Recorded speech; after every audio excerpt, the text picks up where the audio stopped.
दोस्तों, रात के 1 बजे का समय होता है। एक नई नवेली दुल्हन रात के 1 बजे शौच करने के लिए उठती है। जैसे ही वह अपने कमरे से बाहर निकलती है तो अपने ससुर के कमरे के सामने अपनी जेठानी को खड़ा हुआ देखती है। उसकी जेठानी का नाम सिंधु होता है। उसके हाथ में एक कटोरी होती है और उसमें देसी तेल होता है। थोड़ी देर के बाद सिंधु अपने ससुर के कमरे में चली जाती है और अंदर से दरवाजा बंद कर लेती है। अब यह नई नवेली दुल्हन यह सब देखकर हैरान हो जाती है और यह सोचने लगती है कि मेरी जो जेठानी है वह ससुर के कमरे में क्या करने के लिए गई है। फिर वह शौच करने के लिए चली जाती है बाथरूम में और थोड़ी देर के बाद वहां से आ जाती है और अपने कमरे के सामने खड़ी होकर अपनी जेठानी का आने का इंतजार करने लगती है। लगभग 1 घंटे का समय गुजर जाता है। 1 घंटे के बाद उसके ससुर का दरवाजा खुलता है और वहां से जो उसकी जेठानी होती है वह बाहर निकलती है। लेकिन वह लंगड़ा लंगड़ा के चल रही थी। उसके पैर लड़खड़ा रहे थे। वह सही ढंग से चल भी नहीं पा रही थी। जब यह नई नवेली दुल्हन यह सब देखती है तो वह हैरान रह जाती है और यह सोचने लगती है कि मेरी जेठानी ससुर के कमरे में क्या करने के लिए गई थी, और गई थी तो वह भी देसी तेल लेकर क्या करने के लिए गई थी। आखिर पूरा मामला क्या है। अब वो इस राज का पता लगाने के लिए लग जाती है। अब वो ये सोचती है कि इस राज का वो पता लगाकर ही रहेगी। उसकी जेठानी अपने कमरे में चली जाती है। यह नई नवेली दुल्हन भी अपने कमरे में चली जाती है और अपने पति के साथ जाकर सोने लगती है। अब इस तरीके से दोस्तों 2-4 दिन का समय गुजर जाता है। अब यह नई नवेली दुल्हन उस राज का पता लगाने के लिए लग जाती है और यह सोचती है कि आज रात को ही इस राज का मैं पता लगाकर रहूंगी। फिर रात के 1 बजे के करीब यह नई नवेली दुल्हन उठती है और एक कटोरी में देसी तेल लेती है और अपने ससुर के कमरे में चली जाती है। अंदर से दरवाजा बंद हो जाता है। फिर उसका ससुर जो होता है वह इसके साथ अश्लील हरकतें करने लगता है। फिर यह नई नवेली दुल्हन अंदर का नजारा देखकर और अपने ससुर की बात सुनकर हैरान और परेशान हो जाती है। उसके पैरों के नीचे से जमीन खिसक जाती है। जी हां दोस्तों, आज की इस घटना को सुनने के बाद शायद आप लोगों को भी बड़ी हैरानी होगी, परेशानी होगी। इसीलिए इस वीडियो में आप अंत तक बने रहिएगा, क्योंकि इस घटना से आपको एक बहुत बड़ी सीख मिलने वाली है। बाकी दोस्तों, हमारी आप लोगों से एक छोटी सी रिक्वेस्ट है, वीडियो को लाइक करके चैनल को सब्सक्राइब कर लीजिए सकें। दरअसल दोस्तों, यह सच्ची घटना उत्तर प्रदेश के जौनपुर शहर की है। जौनपुर शहर के एक गांव में एक परिवार रहता था। परिवार में सुभाष नाम का व्यक्ति होता है, जिसकी उम्र 50 साल के करीब थी। सुभाष खेती किसानी किया करता था और उसी से अपने परिवार का पालन पोषण किया करता था। सुभाष की पत्नी का 2 साल पहले ही एक बीमारी के चलते देहांत हो जाता है। सुभाष के 2 बेटे होते हैं। बड़े बेटे का नाम सुरेंद्र होता है और छोटे बेटे का नाम प्रमोद होता है। बड़ा बेटा सुरेंद्र सऊदी अरब में रहकर एक कंपनी में जॉब करता था और अपने घर बहुत कम आया करता था। अच्छा, छोटा बेटा जो प्रमोद होता है वह जवान हो चुका था। अब उसके पिता सुभाष को उसकी शादी की चिंता सताने लगी थी।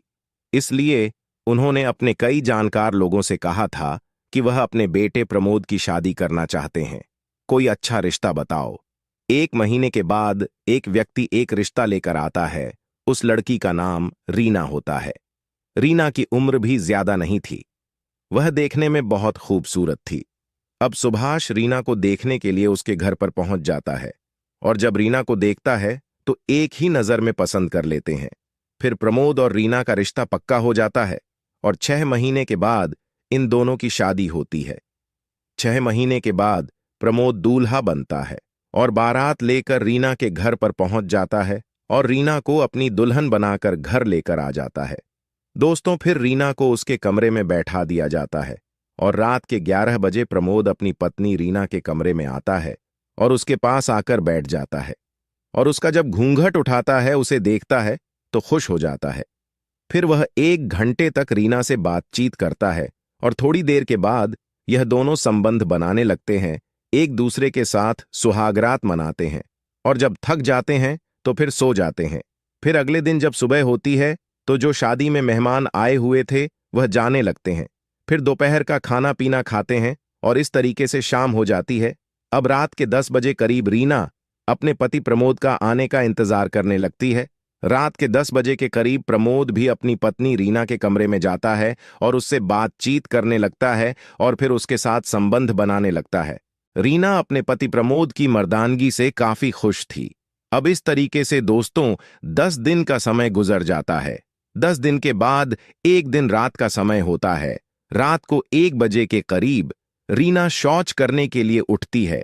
जैसे ही वह अपने कमरे से बाहर निकलती है तो देखती है कि उसके ससुर के कमरे के सामने उसकी जेठानी खड़ी हुई होती है। उसके हाथ में एक कटोरी होती है और उसमें देसी तेल होता है। सिंधु अपने ससुर के कमरे में चली जाती है और अंदर से दरवाजा बंद कर लेती है। अब रीना जब यह सब देखती है तो दंग रह जाती है और यह सोचने लगती है कि मेरी जेठानी जो है वह मेरे ससुर के कमरे में क्या करने के लिए गई है। अगर गई है तो उसके हाथ में जो कटोरी थी उसमें देसी तेल था, वह देसी तेल लेकर क्यों गई है? आखिर इसका राज क्या है? अब वह इस राज का पता लगाने के लिए लग जाती है। अब इस तरीके से दोस्तों 1 घंटे का समय गुजर जाता है। 1 घंटे के बाद सिंधु अपने ससुर के कमरे से बाहर निकलती है। वो लड़खड़ाकर चल रही थी, उससे अच्छा से चला भी नहीं जा रहा था। जब रीना यह सब देखती है तो हैरान रह जाती है और यह सोचने लगती है कि अब तो इस राज का वो पता लगाकर ही रहेगी। फिर रीना शौच के लिए बाथरूम में चली जाती है और थोड़ी देर के बाद अपने कमरे में अपने पति के पास आकर सो जाती है। दोस्तों, रीना की एक दोस्त जिसका नाम काजल होता है, वह रीना से मिलने के लिए उसके घर पर आती है। रीना जब अपनी दोस्त काजल को देखती है तो खुश हो जाती है और उसे नाश्ता पानी करवाने लगती है। ये दोनों एक जगह बैठकर नाश्ता पानी करते हैं। फिर ये दोनों बातें करने लगते हैं। अच्छा, रीना काजल से कहती है कि काजल, मैं अपने घर में कुछ दिनों से एक अजीब वाक्य देख रही हूं। यह जो मेरी जेठानी है जिसका नाम सिंधु है, ये मेरे ससुर के कमरे में रोज रात को जाती है और देसी तेल लेकर जाती है और 1 घंटे के बाद जब बाहर निकलती है तो लंगड़ा कर चलती है। उसके पैर लड़खड़ाते हैं, वह ढंग से चल भी नहीं पाती है।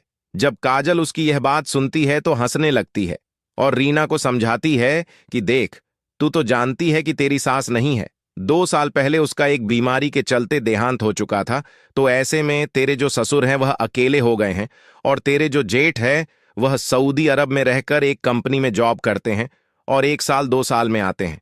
अब ऐसे में तू अंदाजा लगा ले कि तेरी जो जेठानी है वह अपने ससुर के कमरे में क्या करने के लिए जाती है, और जब जाती है तो लंगड़ा कर ही क्यों चलती है, उसके पैर लड़खड़ाते क्यों हैं, और वह भी देसी तेल लेकर क्यों जाती है।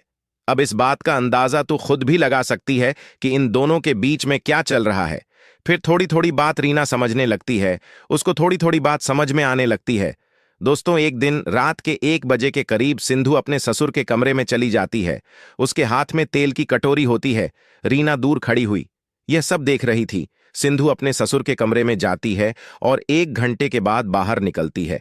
अच्छा, रीना यह सब देख रही थी, वह देखती है कि उसका जो पेट है वह थोड़ा बढ़ा हुआ है। फिर वह यही सोच विचार में अपने कमरे में आकर सो जाती है। फिर अगले दिन दोपहर का समय होता है। ये सब लोग एक जगह बैठकर खाना पीना खा रहे थे। अब रीना से बर्दाश्त नहीं हो पा रहा था। वह अपनी जेठानी से पूछती है कि जेठानी जी, आप पेट से हो क्या? फिर उसकी जेठानी रीना से कहती है कि हाँ देवरानी जी, मैं पेट से हूं और मुझे 7वां महीना चल रहा है। जब रीना उसकी यह बात सुनती है तो उसके होश उड़ जाते हैं और यह सोचने लगती है कि मेरी जो जेठ है वह तो कई सालों से विदेश में है और घर पर तो बहुत कम आते हैं।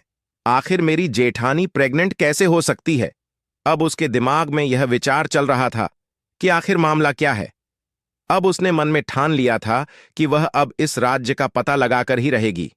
दोस्तों, एक दिन रात के 12 बजे रीना अपने कमरे से निकलती है और एक कटोरी में देसी तेल लेती है और ससुर के कमरे में पहुंच जाती है। उसके ससुर के कमरे में पूरा अंधेरा था, कोई भी लाइट नहीं जल रही थी। उसका ससुर सुभाष रीना का हाथ पकड़ता है और अपनी ओर खींच लेता है और उसको बाहों में भर लेता है और उससे कहता है कि मेरी जान, आज तो तुम बहुत जल्दी आ गई हो, क्या बात है?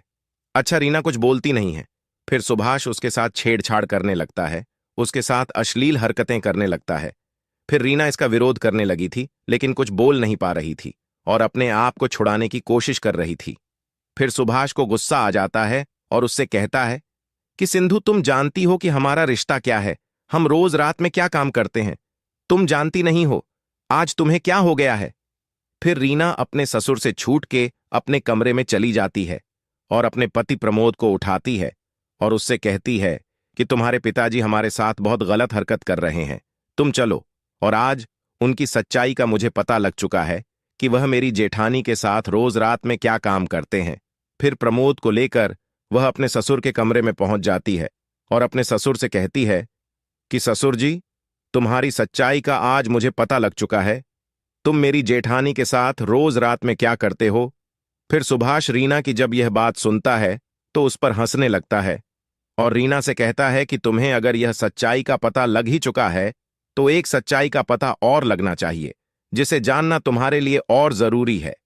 फिर सुभाष रीना से कहता है कि यह कहानी 4 साल पुरानी है। 4 साल पहले सिंधु हमारे घर में नौकरानी बनकर आई थी और हमारे घर में नौकरानी का काम किया करती थी। मेरी पत्नी को कैंसर था। मैंने उसको ठीक कराने के लिए कई बड़े अस्पताल के चक्कर काटे, लेकिन उसको बचा नहीं पाया और कैंसर की वजह से उसका देहांत हो चुका। अब मैं अपने घर में अकेला हो चुका था। मुझे मेरा घर काट खाने को दौड़ता था। मुझे भी अकेलापन महसूस होता था। इस तरीके से धीरे धीरे मेरा मन जो है सिंधु के ऊपर चला जाता है और उससे मैं प्रेम करने लगता हूं, मोहब्बत करने लगता हूं। धीरे धीरे सिंधु भी मैं मेरे ऊपर आकर्षित होने लगी थी और थोड़ी दिनों के बाद हम दोनों में बात खुल जाती है। और एक दिन ऐसा आता है कि रात के समय में हम दोनों में अवैध संबंध स्थापित हो जाते हैं। अब मैंने सोचा कि इसके बारे में समाज को पता लगेगा तो लोग तरह तरह की बातें करेंगे, इसीलिए मैं चोरी छुपे सिंधु से शादी कर लेता हूं और उसे अपनी पत्नी बना लेता हूं। मेरा बड़ा बेटा विदेश में रहकर पैसा कमाया करता था और बहुत कम घर पर आता था, इसीलिए मैंने अपने बड़े बेटे की शादी इससे कर दी। और रात के समय में सिंधु मेरे कमरे में आती थी और उसके साथ मैं भी संबंध बनाता था, लेकिन समाज को यह पता ही नहीं है कि यह मेरी पत्नी है। रीना जब उसकी यह बात सुनती है तो दंग रह जाती है और अपने ससुर सुभाष से कहती है कि तुम अगर समाज के सामने इसको अपनी पत्नी बना लो तो सबसे अच्छा रहेगा। अब सुभाष को इसके बारे में समझ आ जाती है। वह समाज के सामने सिंधु से शादी कर लेता है